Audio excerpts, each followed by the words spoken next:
សួស្តីអ្នកស្ដាប់ជាទីស្រឡាញ់អ្នកទាំងអស់គ្នាធ្លាប់មានអារម្មណ៍ថាមិនដែលល្អគ្រប់គ្រាន់អត់ហើយមិនដឹងថាយើងខំប្រឹងដល់កម្រិតណាទេមិនថាការងាររបស់យើងទទួលបានការសរសើរច្រើនប៉ុណ្ណាពីអ្នកដទៃប៉ុន្តែនៅក្នុងចិត្តរបស់យើងគឺនៅមានតែចំណុចខ្មៅតូចមួយដែលតែងតែប្រាប់យើងថាវានៅតែមានកំហុសវាគួរតែល្អជាងនេះអញ្ចឹងទៅបើសិនបើអ្នកជាមនុស្សដែលខ្លាចកំហុសបំផុតខ្លាចការវិនិច្ឆ័យពីអ្នកដទៃហើយតែងតែសម្ពាធលើខ្លួនឯងរហូតដល់ដកថែមអត់រួចនេះថ្ងៃនេះយើងនឹងមកជជែកដោះស្រាយរឿងផ្លូវចិត្តនឹងជាមួយគ្នាតែធានបទរបស់យើងនឹងនិយាយអំពីប្រភេទមនុស្សឥតខ្ចោះនិយមដែលភាសាអង់គ្លេសគឺ perfectionism មនុស្សជាច្រើនយល់ច្រឡំថាមនុស្សឥតខ្ចោះនិយមគឺជាមនុស្សល្បិចកែហើយមានរបៀបរៀបរយប៉ុន្តែការពិតមនុស្សឥតខ្ចោះនិយមមិនគឺជាការដេញតាមភាពល្អប្រសើរទេតែវាគឺជាខែលការពារភាពភ័យខ្លាចទៅវិញទេ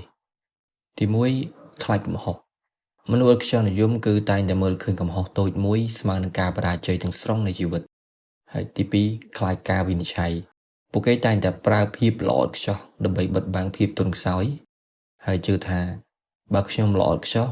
គ្មាននរណាអាចធ្វើបាបខ្ញុំឬក៏រិះគន់ខ្ញុំបានឡើយទី3គឺភាពស្ទាក់ស្ទើរ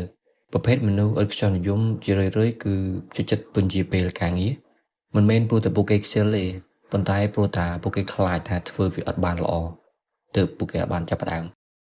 សម្ពាធនេះគឺធ្វើឲ្យពួកគេរស់នៅក្នុងស្ថានភាពអាសន្នរហូតហើយគូក្បាលរបស់ពួកគេមិនដែលស្គាល់ពាក្យថាសម្រាកទេដោយសារតែស្តង់ដារដែលពួកគេដាក់មកលើខ្លួនឯងហ្នឹងគឺវាខ្ពស់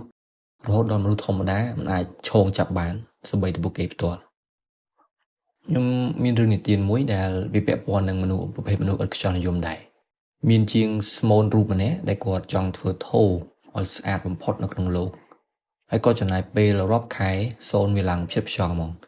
ប៉ុន្តែនៅពេលដែលដុតរួចស្រាប់តែថូនោះមានស្នាមប្រេះតូចមួយមិនមួយឲ្យតូចច្រើនដែលសិនតែមើលអត់ឃើញផងជាងស្មូននោះគឺខឹងខ្លាំងមែនទែនគាត់សឹងតែចង់វាយវាចោលប៉ុន្តែគ្រូរបស់គាត់បានខាត់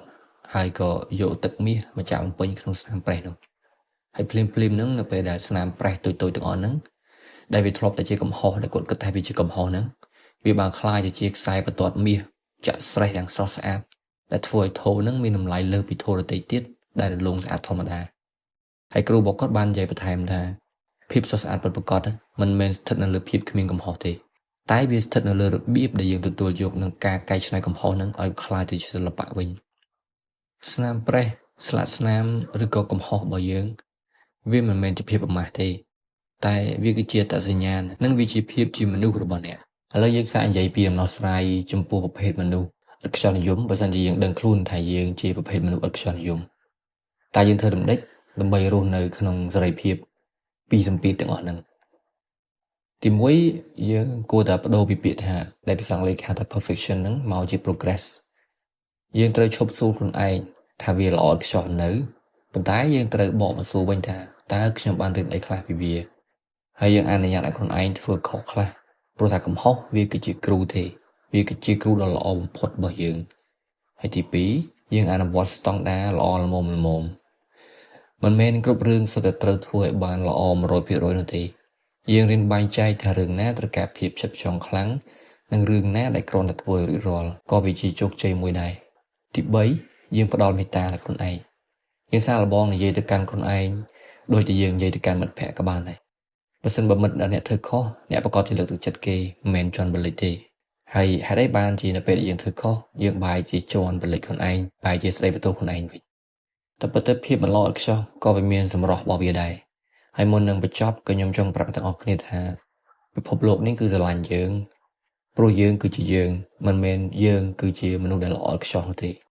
ការកលាបឲ្យមានបន្លាព្រះច័ន្ទមានស្នាមអុជខ្មៅមេឃមានថ្ងៃស្រឡះនិងមានថ្ងៃព្យុះហើយធម្មជាតិបានបង្ហាញយើងរួចហើយថាភាពមិនល្អឥតខ្ចោះក៏គឺជាសិល្បៈដ៏អស្ចារ្យបំផុតនៃជីវិតដែរហើយយប់នេះសូមឲ្យដកដង្ហើមវែងតម្លាក់ខែលការពីខ្លួនឥតខ្ចោះនិយមនឹងចេញទៅហើយប្រាប់ខ្លួនឯងថាខ្ញុំជាមនុស្សម្នាក់ដែលមានសិទ្ធិធ្វើខុសមានសិទ្ធិហត់នឿយហើយខ្ញុំនៅតែមានតម្លៃជានិច្ចអរគុណចំពោះ podcast ទី1នៅក្នុង playlist សំឡេងហើយនេះគឺជាការសាកល្បងនិយាយដោយសំឡេងតិច